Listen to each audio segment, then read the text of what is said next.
ত্ৰিভুজ অধ্যায় 6 উপপাদ্য 6.1 যদি এডাল ৰেখা কোনো ত্ৰিভুজৰ এটা বাহুৰ সমান্তৰালকৈ টনা হয় আৰু ৰেখাডালে আন দুটা বাহুক দুটা নিৰ্দিষ্ট বিন্দুত ছেদ কৰে তেনেহলে এই বাহু দুটা একে অনুপাততে বিভক্ত হয়। চোৱা কি কৈছে, যদি এডাল ৰেখা কোনো ত্ৰিভুজৰ এটা বাহুৰ সমান্তৰালকৈ টনা হয়। এতিয়া আমি ত্ৰিভুজ এটা আকো।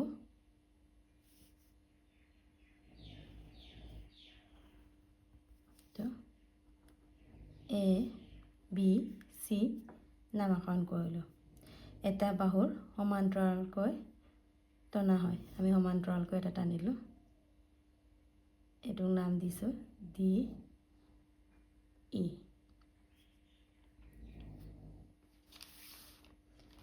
D E. এতিয়া আমি ইয়াৰ বিশেষ উত্তৰটো লিখি লওঁ।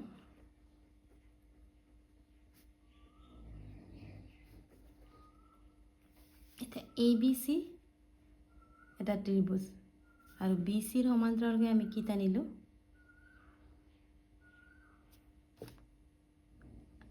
ডালে আন দুটা বাহু এ বি আৰু এ চি কৰ্মে ডি আৰু ই বিন্দুত ছেদ কৰে।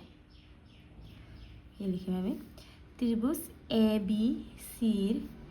বি চিৰ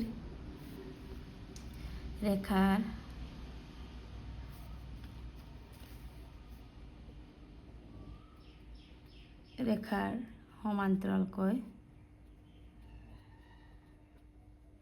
সমান্তৰালকৈ টনা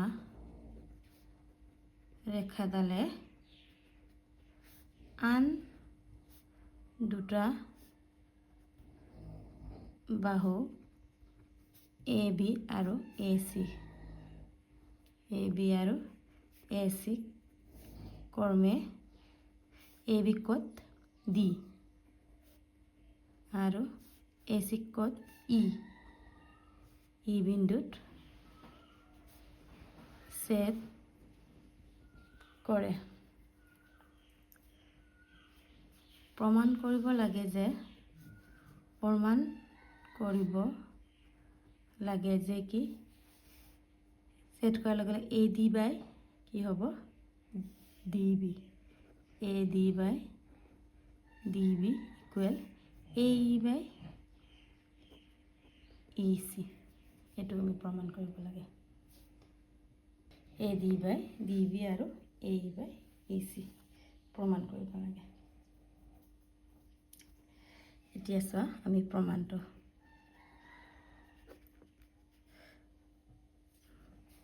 ইয়াত আমাৰ দুটা ত্ৰিভুজ আছে, চোৱা এ বি চি আৰু এ ডি ইৰ পৰা ত্ৰিভুজ এ বি চি আৰু ত্ৰিভুজ এ ডি ইৰ পৰা চোৱা আমি কি পাওঁ? এইটো আমি 1 নম্বৰ, ডিটোক আমি 1 নম্বৰ কোণ হিচাপে লওঁ। এইটো ডি কোণটো আমি 1 দিছোঁ, বিটোক 2 দিছোঁ, চিটোক 3 4, ইটোক 4 আৰু এইটোক 5। তেতিয়া কি হ'ম আমি ইয়াৰ? এতিয়া চোৱা ইয়াত চোৱা কোণ ডি ইকুৱেল টু বি, মানে কোণ ডিটো আমি 1 বুলি লৈছোঁ আৰু বিটো 2। কোণ 1 ইকুৱেল টু কোণ 2 কিয় হয়? যিহেতু ডি ই সমান্তৰাল বি চি আৰু ডি বি ছেদক। ডি ই সমান্তৰাল বি চি আৰু ডি বি যদি ছেদক হয় তেনেহ'লে কোণ 1 ইকুৱেল টু কোণ 2 অনুৰূপ কোণ। কোণ 1 ইকুৱেল টু কোণ 2 অনুৰূপ কোণ। অনুৰূপ কোণবোৰ সমান হয়, অনুৰূপ কোণ। ইয়াত কিয় হয়? যদি ডি ই সমান্তৰাল বি চি আৰু বি বি ছেদক। ইয়াত লিখি দিব পৰা তোমালোকে কিয় হৈছে ডি ই সমান্তৰাল বি চি আৰু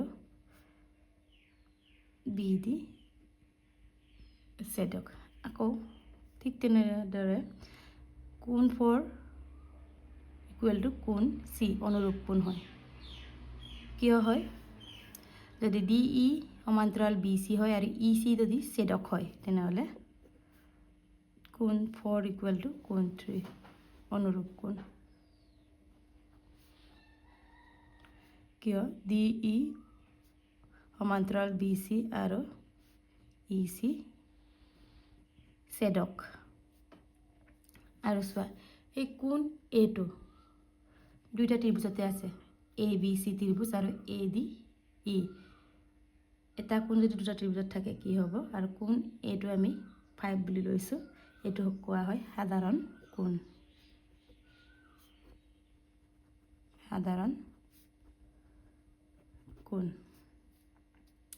এতিয়া এটাকে ত্ৰিভুজটো কি হ'ল আমাৰ ত্ৰিভুজ এ বি চি সদৃশ এটো সদৃশ চিন ত্ৰিভুজ এ ডি ই কিয় আমাৰ সদৃশ হৈছিলে যেতিয়া অনুৰূপ কোণবোৰ সমান হয় আৰু অনুৰূপ বাহুবোৰ সমানুপাতিক এতিয়া অনুৰূপ কোণবোৰ সমান হোৱাৰ লগে লগে আমাৰ অনুৰূপ বাহুবোৰ কি হ'ব সমান হ'ব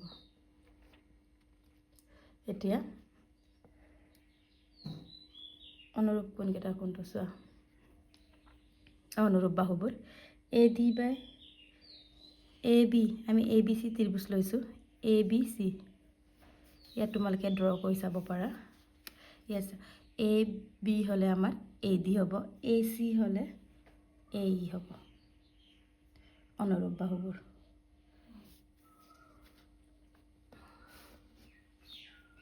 কি হ'ব এ বি বাই এ ডি ইয়াত তোমালোকে চৰ্ত লিখি দিব পাৰা কোণ অনুৰূপ কোণ A B by A D equal to A C by A কিন্তু চোৱা তোমালোকে এতিয়ালৈকে আমাৰ ৰিজাল্টটো পোৱা নাই আমাৰ A D by D B equal A E by E C তেতিয়া কি কৰিব লাগিব আমি এ ডি পাবলৈ হ'লে আমি এ ডিটো অলৰেডি আছে আমাৰ এ ডি আছে আমাৰ ডি বি হ'বলৈ হ'লে কি কৰিবা তোমালোকে দুই পক্ষত কি কৰিবা 1 এটা মাইনাছ কৰি দিবা A B by A D -1 equal to A C by A E -1 এটা জাষ্ট কেলকুলেশ্যন কৰিম আমি লসাগু কি হ'ব আমাৰ এ বি মাইনাছ এ ডি আকৌ এ চি মাইনাছ এ এতিয়া চোৱা এ বি এতিয়া এই ছবি চোৱা আগেচোন তোমালোকৰ A B minus A B minus A D এই এ বিৰ পৰা এই এ ডি গুচি গ'লে কি থাকে আমাৰ বি ডি আৰু এই এ চিৰ পৰা এ ই মাইনাছ কৰিলে কি হ'ব আমাৰ চি ই থাকিব হ'ব আমাৰ B D by A D আকৌ চি ই বাই এ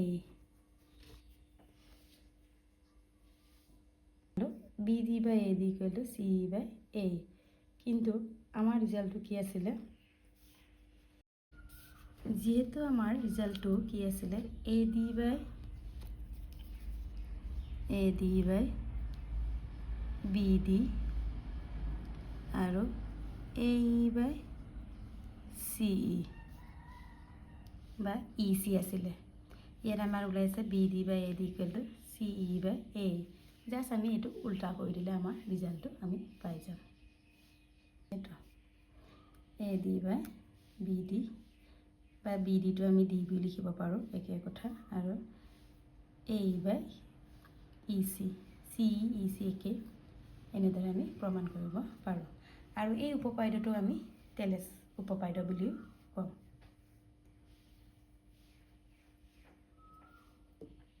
আৰু এই উপপাদ্যটো তোমালোকৰ কিতাপত বেলেগকৈ প্ৰমাণ কৰা হৈছে, মই তোমালোকৰ কিতাপৰ মতেও প্ৰমাণ কৰি দিছোঁ।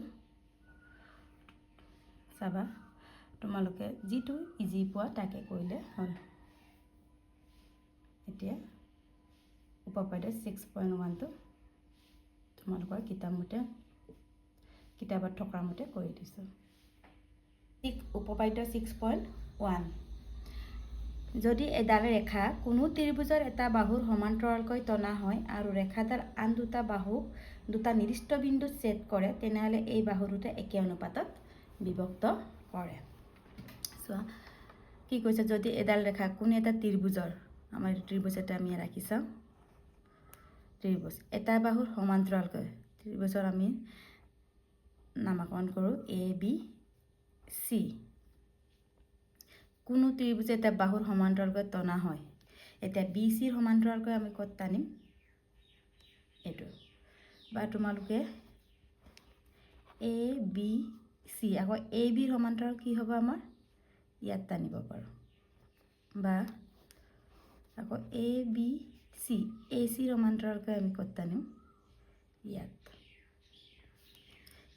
এনেকৈ আমি এটা বাহুৰ সমান্তৰালকৈ টনা হয় যিকোনো এটা বাহুৰ, মানে BCৰো হ'ব পাৰে, ABৰো হ'ব পাৰে বা ACৰো হ'ব পাৰে।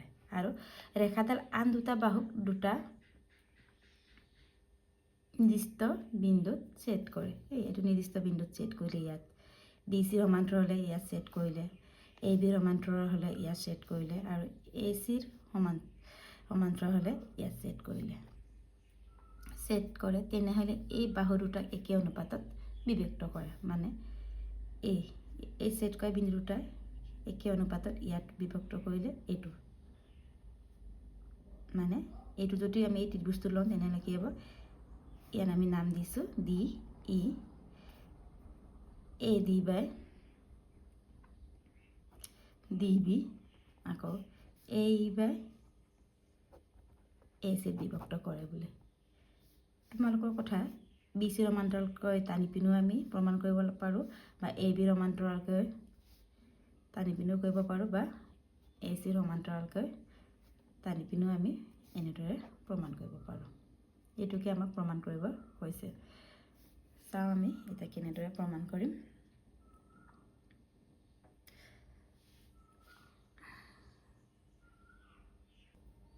এতিয়া আমি বিশেষ উত্তৰটো লিখিম।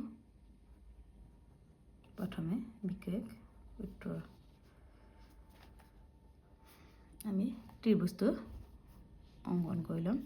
ABC, যেনিবা মই BCৰ সমান্তৰালকৈ টানিলোঁ, ইয়াৰ নাম দিলোঁ DE, ছেদ কৰা বিন্দু দুটা। এতিয়া কি লিখিম আমি, ABC এটা ত্ৰিভুজ আৰু BC ৰেখাই সমান্তৰালকৈ টনা ৰেখা ডালে আন দুটা বাহু, কোনটো, এইটো আমি BCৰ সমান্তৰালকৈ কোনটো টানিছোঁ, এইটো, আৰু নাম দিছোঁ আমি D আৰু E। আন দুটা বাহু একা AB আৰু AC ক্ৰমে D আৰু নাম দিছোঁ আমি D আৰু E বিন্দুত ছেদ কৰিছে। তাৰপিছত আমি কি প্ৰমাণ কৰিব, ছেদ কৰাৰ লগে লগে কি নিৰ্দিষ্ট বিন্দুত ছেদ কৰে, তেনেহ'লে এই বাহু দুটা একে অনুপাতত বিভক্ত কৰে। প্ৰমাণ কৰিব লাগে যে DE কাক একে অনুপাতত ভাগ কৰিছে, AD বাই DB, AD বাই DB সমান আকৌ AE বাই EC, এইটো আমি প্ৰমাণ কৰি দেখুৱাব লাগে। এতিয়া আমি ত্ৰিভুজ বুলি ক'লে আমাৰ কি আহে? ত্ৰিভুজৰ উত্তৰটো মনত আহে। ত্ৰিভুজৰ কালি কি আছিলে আমাৰ? হাফ অফ ভূমি পূৰণ প্ৰস্থ। কিন্তু আমাৰ ইয়াত চোৱা, ইয়াত আমাৰ অকল বি চি ভূমি বা এ ডি ই ল'লে ভূমি কোণটো ডি ই। সেইকাৰণে আমি কি কৰিম? আমি ইয়াত অংকন কৰি সিহঁতৰ উন্নতিটো আমি আঁকিম। চোৱা, অংকন মানে যিটো আমি নিজৰ সুবিধাৰ কাৰণে প্ৰশ্নৰ বাদেও নিজে অংকন কৰি লওঁ, আঁকি লওঁ। ইয়াত উন্নতি এটা আঁকিম, ডিৰ পৰা 90 ডিগ্ৰী। আকৌ ইৰ পৰা এটা আঁকিম, এটা নাম দিম আমি এন এম। আকৌ আমি ডি চি সংযোগ কৰিম আৰু বি ই সংযোগ কৰিম। তেনেহ'লে আমি লিখিম অংকনত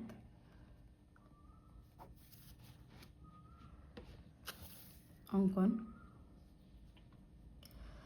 কি কৰিলোঁ আমি? ডি এম কাৰ লম্ব? এ আৰু চিৰ। আকৌ ই এন কাৰ লম্ব? কাৰ ওপৰত লম্ব টানিলে? A B. আৰু কি কৰিলোঁ? ডি চি আৰু বি ই কি কৰিলোঁ? সংযোগ কৰা হ'ল। এতিয়া আমাৰ কি কৰিম? আমি এতিয়া প্ৰমাণ কৰিম।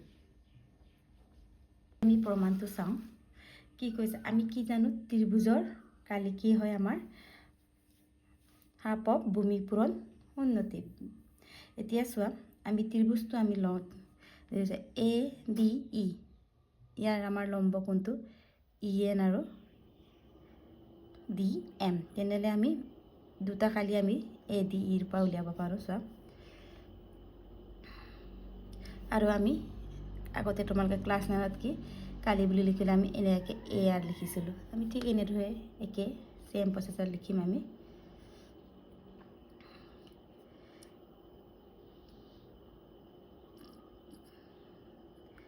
এ আৰ কোনটো আমি ল'ম? A D E. A D E. তেনেহ'লে চোৱা, আমাৰ কি আছিলে? ভূমি পূৰণ উন্নতি। তেনেহ'লে এ ডি যদি আমাৰ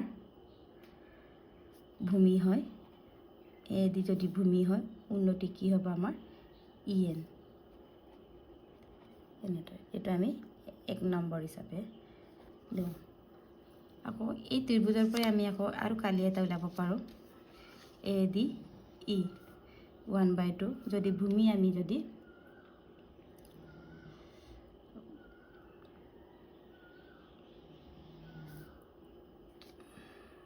যদি আমি এ ই লওঁ, আগৰ নিচিনা যদি আমি ভূমি আৰু এ ডি লৈছিলোঁ, তেতিয়া 1/2 A D into E N হৈছিলে। এতিয়া যদি আমি ভূমি যদি এ ই লওঁ, তেনেহ'লে উন্নতি কি হ'ব আমাৰ?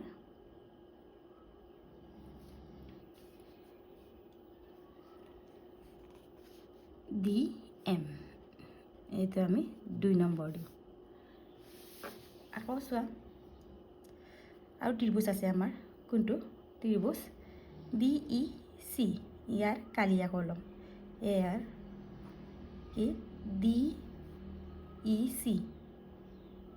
D E C. D E C. এতিয়া 1/2 ইয়াৰ মানে আমাৰ কালি। এতিয়া যদি ই চি যদি ভূমি হয়, ই চি ভূমি, উন্নতি কি হ'ব আমাৰ?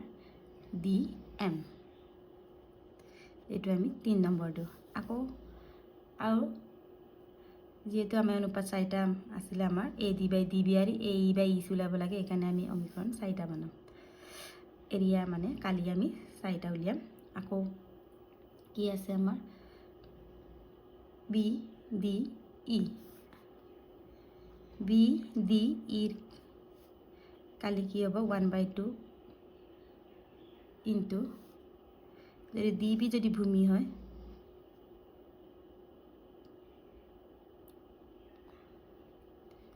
উন্নতি কি হ'ব আমাৰ? E N. এইটো আমাৰ ত্ৰিভুজৰ কালি উলিয়ালোঁ। তাৰপিছত আমি কি কৰিম?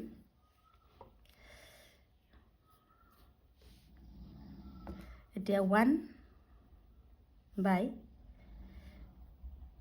1/4 কৰিম চোৱা তেতিয়া আমাৰ 1/4 কি কৈছে en কেনসেল হ'ব তেতিয়া আমাৰ ad বাই db টো ওলাব 1/4 যদি ডিভাইড কৰোঁ 1ত কি আছে ar ad e আকৌ 4ত কি আছে ar bd e কি হ'ব রাইট সাইডে আকৌ 1 ৰ 1/2 ad ইনটু en 4ত কি আছে 1/2 into db into en so en cancel গল 1/2 cancel গল কি থাকিলে আমাৰ ad by db এইটো আমাৰ ar ad e divided by ar bd equal to কি পালো ad by db ঠিক তেনেদৰে আমি আকৌ 2/3 কৰিম 2ত কি আছে আমাৰ চোৱা ar ad e আকৌ 3ত কি আছে ar de c 2ত আছে আমাৰ 1/2 ae into dm আকৌ 3ত কি আছে 1/2 ec into dm আকৌ dm cancel 1/2 cancel কি থাকিলে আমাৰ ae by ec ad e by ar dec এইটো আমি 5 দিও এইটো আমি 6 দিও এটা তোমালোকে কি ক্লাস 9ত পাই আইছা কি বুলি পাই আইছা দুটা ত্ৰিভুজৰ একে ভূমি যদি ডি ই ওপৰত থাকে এইটো চা ডি ই এইটো দুটা ত্ৰিভুজ ডি ই ওপৰত যদি থাকে একে ভূমি ডি ই ওপৰত আছে আৰু লগতে বি সি আৰু ডি ই সমান্তৰাল so BC আৰু D সমান্তৰাল ৰেখা দুটাৰ মাজত আছে এই A B D E আৰু D E C একে ভূমি কোণটো আমাৰ D E ওপৰত আছে আৰু লগতে কি কৈছে BC আৰু DE টো সমান্তৰাল ৰেখা দুডালৰ মাজত অৱস্থিত হয় তেতিয়া কি হয় আমাৰ AR BDE এই BDE আৰু ত্ৰিভুজৰ কালি DEC সমান হয় তেতিয়া সমান হোৱাৰ লগে লগে আমাৰ কি পাব পাৰো আমি AD by DB equal to AE by EC আমাৰ হয় এইটো উপপাদ্য তোমালোকে উপপাদ্য হিচাপে আছিলে ক্লাস 9ত পাইছিলা থেকে ত্ৰিভুজ BDE আৰু ত্ৰিভুজ DEC একে ভূমি DE ৰ ওপৰত আছে আৰু লগতে BC আৰু DE ৰ সমান্তৰাল তোমালোকে এইটো ক্লাস 9তে পাইছিলা সমান্তৰাল ৰেখা দুডালৰ মাজত অৱস্থিত গতিকে AR BDE সমান AR DEC এইটো আমি কি কৰোঁ 7 নম্বৰ বুলি দিওঁ তেনেলে 5 6 আৰু 7 ৰ পৰা আমি পাওঁ যে AD by DB equal to AE by EC প্ৰমাণ কৰা হ'ল এইটোকে প্ৰমাণ কৰিব কৈছিলে প্ৰমাণ কৰা হ'ল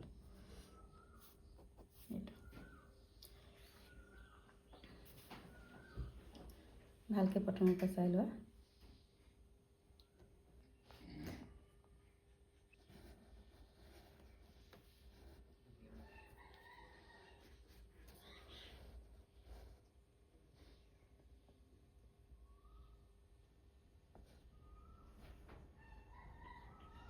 ইতিমধ্যে তোমালোকক মই উপপাদ্য 6.1 দুই প্ৰকাৰে কৰি দেখুৱালোঁ। তোমালোকে যিটো ইজি হোৱা তাক কৰিলেই হ'ল। নেক্সট মই উপপাদ্য 6.2 আলোচনা কৰিম।